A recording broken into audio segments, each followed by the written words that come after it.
तो फाइनली प्रभास ने सलार मूवी के साथ अपना कमबैक कर लिया है। डिजास्टर फ्लॉप भाई, वो सलार कम मेरे को सलवार ज्यादा लगी। बकवास है भाई, मत देखने आओ। केजीएफ की बराबर नहीं कर सकते। ओके, तो क्या ये बोलना सही होगा? चलिए जानते हैं।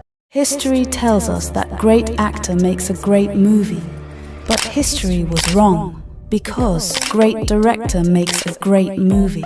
सलार का जो ओपनिंग डे का कलेक्शन है वो 178.70 CR एंड ये चीज क्लियरली बताती है कि प्रभास की जो फैन फॉलोइंग है वो बहुत ही क्रेजी लेवल की है। बिकॉज बैक टू बैक दो डिसअपॉइंटिंग फिल्म देने के बाद अगर आपका नेक्स्ट रिलीज करंट ईयर का बिगेस्ट ओपनिंग डे कलेक्शन लाके देता है, so you are the biggest star of the country. क्योंकि ओपनिंग डे या फिर ओपनिंग वीकेंड का जो कलेक्शन आता है वो आपके फैंस आपको लाकर देते हैं और उसके बाद अगर पिक्चर अच्छी निकलती है तो sky is the limit. But Salaar movie के ओपनिंग वीकेंड का जो कलेक्शन है उसका क्रेडिट तेलुगु लैंग्वेज के लिए प्रभास को जाता है कंप्लीटली, एंड उसके अलावा बाकी लैंग्वेजेस में बाकी रीजन में it has to be Prabhas, Prashanth Neel and KGF. Basically बात इस बात को लेकर हो रही थी कि प्रशांत नील प्रभास के साथ मिलकर केजीएफ एंड सलार का एक कंबाइंड यूनिवर्स बना रहा है, जो कि सलार के रिलीज के साथ जस्ट एक फैन थ्योरी रह गई है।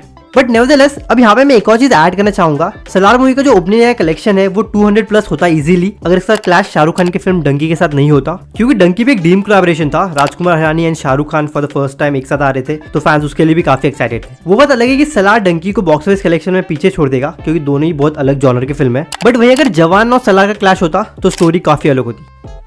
Now back to a topic. तो फाइनली प्रभास को जो मच नीडेड कमबैक चाहिए था वो उन्हें मिल चुका है सलार मूवी के साथ, एंड इसमें कोई डाउट नहीं कि सलार मूवी को बॉक्स ऑफिस पे एक सक्सेसफुल फिल्म का वर्डिक्ट मिलेगा।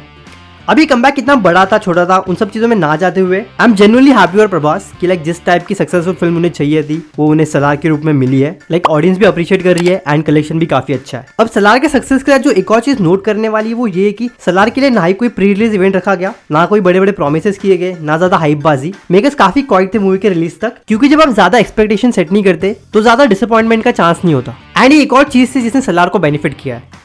अब अगर ओवरऑल फिल्म की बात करी जाए तो मूवी का जो ग्रैंड कलेक्शन होगा वो 1000 करोड़ का मार्क नहीं टच कर पाएगा। इसका मेजर रीजन है कि मूवी हिंदी ऑडियंस को ज्यादा इंप्रेस नहीं कर पा रही है। डेफिनेटली तेलुगु लैंग्वेज में मूवी काफी अच्छा परफॉर्म करेगी एंड मे बी इस साल की हाईएस्ट ग्रॉसिंग फिल्म भी बन जाए तेलुगु लैंग्वेज में, बट पैन इंडिया लेवल पे ज्यादा बड़ा इंपैक्ट नहीं क्रिएट कर पा रही है सलार। और उसके पीछे का रीजन हम ये भी नहीं कह सकते कि इसका डंकी के साथ क्लैश हुआ है, क्योंकि डंकी का जो बॉक्स ऑफिस कलेक्शन है वो भी कोई ग्रैंड स्केल पे नहीं है। बल्कि डंकी को लेकर तो ये एक्सपेक्टेशन थी कि वो भी 1000 करोड़ कमाएगी, बट अब डंकी का बॉक्स ऑफिस कलेक्शन का ग्राफ देखिए पता चल रहा है कि वो पॉसिबल नहीं है। अब जब से सलार और डंकी के रिलीज डेट के क्लैश होने का अनाउंसमेंट हुआ था तब से ही दोनों एक्टर्स के फैंस एक दूसरे की फिल्म को ट्रोल कर रहे थे। फिर वो रीमेक वाली कंट्रोवर्सी हुई थी एंड फिर अभी रिलीज के टाइम पे स्क्रीन्स को लेकर भी कंट्रोवर्सी हुई, जहां पे सलार मूवी के लिए स्क्रीन्स नहीं अवेलेबल किए जा रहे थे। एंड अभी लेटेस्ट में नए क्लेम्स किए जा रहे हैं कि दोनों ही मूवी कॉर्पोरेट बुकिंग कर रही है। अभी कॉर्पोरेट बुकिंग वाले क्लेम को लेकर कोई क्लैरिटी नहीं आई है, बट आई डोंट नो इस कॉर्पोरेट बुकिंग का मतलब क्या है। लाइक खुद के पैसे लगाकर खुद के बॉक्स ऑफिस को बड़ा दिखाने का मतलब क्या होगा। एंड अगर हम बात करते कि फिल्म कैसी है, तो अगर आप प्रभास के हेटर नहीं हो तो आपको फिल्म मॉडरेट लेवल पे अच्छी लगेगी या फिर ठीक ठाक लगेगी, बट एक्सट्रीम लेवल पे क्रिटिसाइज करना या फिर ट्रोल करने जैसा फिल्म में कुछ भी नहीं है। क्योंकि प्रशांत नील ने अपना बेस्ट दिया है एंड इसको केजीएफ से भी ज्यादा बड़े स्केल पे बनाया गया है, बट स्टिल फिल्म के अपने ड्रॉबैक्स भी है। फिल्म के साथ आप कोई भी इमोशनल कनेक्ट फील नहीं कर पाओगे, क्योंकि काफी सारे कैरेक्टर्स को दिखाया गया है एंड आप किसी भी कैरेक्टर के साथ कनेक्ट नहीं कर पाते हो। सिंपल शब्दों में कहूँ तो प्रशांत नील केजीएफ वाला इंपैक्ट नहीं क्रिएट कर पाए सलार के साथ। श्रुति सिंह का जो एक्सेंट था वो काफी अननेसेसरी लगा। इंस्टेड अगर वो नॉर्मल इंग्लिश में बात करती तो भी चीजें वर्कआउट करती। एंड अगर स्टोरी की बात की जाए तो guys Salaar at the core Ugram ही है, और जैसे हमने इस वीडियो में कहा था उग्रम आपने 144 पिक्सल में देखा था, तो सलार उग्रम का 1080p या फिर 4K वर्जन। प्रशांत नील ने इस चीज को कम्प्लीटली जस्टिफाई किया है। अब जिन जिन लोगों ने उग्रम देखा है उनकी साइड से क्रिटिसिज्म आ रहा है कि प्रशांत नील ने उग्रम 2.0 बनाया है। Ugram happened and I did not get what I wanted. Instead of calling it a remake of Ugram, I wanted to retell that story. Perfect. I wanted to fill cinema halls and I am doing it on 22nd. Come what may, whatever people think. At the end of the day, Ugram is mine. Naan madirodu. I want to fulfill one of my deepest ambitions of filling theatres for that particular subject, and that is what Salar is.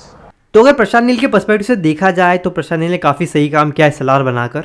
बाकी जब ये वाला video channel पे upload किया गया था इस पे 3 टाइप के लोगों का रिएक्शन था। प्रभास के फैंस, प्रभास के हेटर्स एंड मैच्योर ऑडियंस, जो कि चीजों को एनालाइज करके अपना पॉइंट ऑफ व्यू रखते हैं। उन्हीं सब पॉइंट ऑफ व्यूज में ये कुछ कमेंट थे जिनकी रिक्वेस्ट थी कि आप ये वाली वीडियो फिर से बनाना सलार के रिलीज के बाद। So as promise here it is. So that's all for the day. मैं आपसे फिर मिलता हूँ अगली वीडियो के साथ।